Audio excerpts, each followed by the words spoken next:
Emin Əmrullayevin dünən məlum açıqlamaları var. Şəmsi müəllimlə bu barədə danışacaq.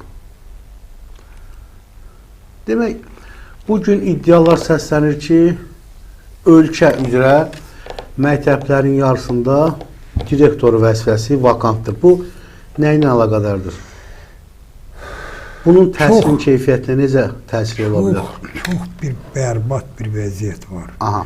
Mənim dəqiq bildiyimə görə hər 4 məktəbdən birinin direktoru yoxdur. Hər 4 məktəbdən? 4150-dir, 4500-dir. Bu təxminən bu qədər məktəb var ölkədə. Lap olsun 4200. Bunun demək 4-dən birinin direktoru yoxsa 1300 yer boşdur, vakantdır. 1300? Təxminən belə. Təxminən bu qədər yer vakant. İndi müsahibə keçirirlər direktor təyin eləməyə. Vakansiya o qədər çıxmayıb tamam. Niyə? Bax, indi qoy tamaşaçılar yazsında, yəqin ki, müəllimlər baxırlar. Rayonlarda, elə rayon var 7 məktəbi, elə rayon var 8 məktəb. Direktor vəzifəsi həvalə olunub, vakansiya çıxarılmıyor. Deməli, burada bu tənqid eləməyə haqlıdır da cəmaət. Deyir, rayon indi Bakıda biz az çox bilirik ki, bu məktəbin, o məktəbin direktoru. Rayon balaca bir yerdir, rayonda 30 məktəb var. Hansının məktəbin direktoru olmadığı hamı bilir, düzdürmü? Vakant olduğunu. İndi nətər olur ki, bir rayondan 2 məktəbin adı vakansiyada görünür, 6-sının adı görünmür. Niyə? Məsuliyyəti kim daşıyır? Nazirlik eləmir? Biz kim daşımır? Mən daşıyası deyiləm. Nazirlik, məktəb direktorunu kim təyin edir? Nazir. Nazir təyin edir. Və vakansiyanı kim təyin edir? İmtahanı kim təşkil edir? Müsahibəni kim təşkil edir? Nazirlik təyin edir. Budursa demin məsuliyyət onlar daşıyırlar. İndi bir şey sual vermək lazımdır ki. Şəmsi müəllim, mənim suallarım da çoxdur. Bax, başqa bir suallar da var. İndi bu sualdan çıxmayaq. Sadəcə yanvardan etibarən deyirlər ki, müəllimlər demək 6-ya qədər işdə olacaq. Ondan sonra indi onunla bağlı danışmağımız lazım olacaq. Danışarıq. İndi mən qoy bu məsələni... Direktorların o vakansiya deyirsiniz, gizlədilmək kimin marağındadır? Onların hamısını izah edeyim.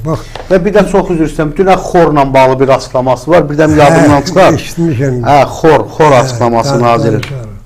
Deməli, Aqil müəllim, məsələn, mən bilirəm ki, 40 il ömrümün, bütün o şuurlu fəaliyyətimin 40 ilini, 42 ili təhsildə keçir. Mən bilirəm ki, məktəb direktoru olmayan məktəbdə vəziyyət nə yerdir? Necə ola bilər? Məsələn, 6 məktəbdən birinin təlim-tərbiyəçilər direktor müavini vəzifəsi vakantdır. Uzağa getməyək. Binə qəsəbəsində 117 nömrəli məktəb var. Mən vaxtilə o məktəbin kuratoru olmuşam. Kadr üzrə kurator olmuşam. Məktəbin 8 direktor müavinindən biri yox. Bir direktor vəzifəsində bir nəfər həvalə oturub, bir nəfər 9 nəfərin işini görür. Bu nə dərəcədə ağla, məntiqə uyğun gələn bir şeydir. Da indi bundan sonra nazir xordan danışsın, nədən danışsın. Vaxtilə o məktəb Xəzər rayonunda ən yaxşı məktəblərdən biri idi. Oranın direktoru da adı yadımdadır, Əlisan müəllim. Çox ciddi, prinsipial, məsuliyyətli bir yoldaş idi. İndi təbii ki, təqaüddədir. O məktəbdə mən eşidəndə ki, məktəbdə 8 müavindən böyük məktəb. 3000-4000 şagird təhsil alır. Ümumiyyətlə, binə məktəblərində dəhşətli bir sıxlıq var. 960 yerlik məktəbdə 2500-3000 nəfər uşaq təhsil alır. Elə də 117-də. Burada 8 müavindən biri yoxdursa, bu sentyabr olan məlumatım idi. Sentyabr, oktyabr olan məlumatım. Bilmirəm, ona təyin eləyiblər, eləməyiblər, onu dəqiqləşdirmək. Laf eləsinlər birini, ikisini.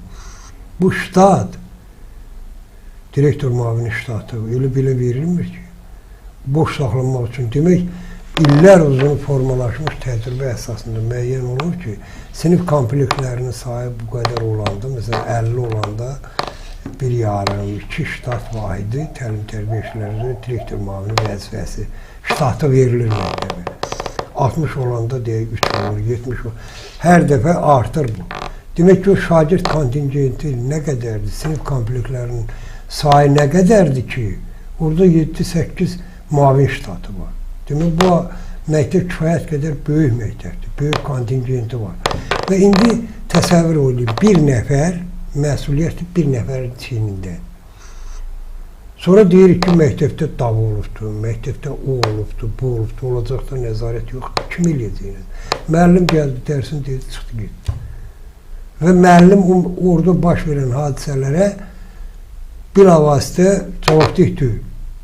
Yəni, onun dərsində olmayıbsa, sinifində olmayıbsa, məsuliyyət daşımır. Bunun dərsində, əgər müəllimin dərsində baş veribsə hadisə və yaxud növbətçilik dövründə baş veribsə hadisə və yaxud bunu birbaşa bununla kontaktda olan hadisədirsə, müəllim ona cavab verir. Yoxsa yoxdur. Uşaq getdi, dalaşdı, vuruşdu. Məsuliyyət daşıyan, ona rəhbərliyi ilə nəzarət edən adamlar yoxdur. Yaxşı, direktor öz daxili bir əmrlə müvəqqəti həvalə elədi bir nəfər müəllimə ki, hə, bu işlər, o da dərs cədvəlini tənzimləyər, müəllimləri sən filan sinifə get, sən filan sinifə get. Bu işlərlə məşğul olur ki, öz dərsini keçirir, çünki kifayət qədər dərs. Və məsuliyyət də daşımır, ictimai əsaslarla apar. Və bu qədər vəzifələri soruşmaq lazımdır ki, nə oldu sizin bu kadrlar, bu qədər imtahan keçirdirsiniz, bu qədər hay-hay salmışsınız. Sizin kadr bankınız, ehtiyat kadr bankınız haradadır ki, bu qədər vəzifə illərlə vakantdır. İllərlə vakantdır. Bu məsələ burasındadır ki, bu 3 günün içində, 5 günün içində olmur. İllərlə vakant olan yerlər var. Məktəb direktor vəzifəsi elə məktəblər var ki, 5 ildə, 6 ildə vakant. Həvalə olunur kiməsə. Nə qədər olur? Həvalədə 3 ay olur da, 3 ay. Bunlar təzə 3 ay, uzada gedirlər. Kimdir burada maraqlı adamlar? Niyə eləyirlər? Məsuliyyəti varmı? Cinayət məsuliyyətinə cəlb etmək olarmı bu əməllərə? Cinayət məsuliyyəti yoxdur, amma inzibati məsuliyyət var. Cinayət məsuliyyəti o zaman olur ki, oradakı bu məsələlərin nəticəsi cinayəti aparıb çıxartmış olur. Onda cinayət məsuliyyəti. Amma hal-hazırda inzibati məsuliyyət daşımalıdır bu adamlar. Ki, nətər olur ki, yaxud məktəb direktorları ilə müddətli əmək müqaviləsi bağlanır. Məktəb direktoru 1 illiyinə, 3 aylığına, 5 aylığına, 6 aylığına direktor. Əmək məcəlləsində mən dəfələrlə demişəm, konkret maddə var ki, xaraktercə daimi olan vəzifəyə müddətli əmək müqaviləsi bağlana bilməz.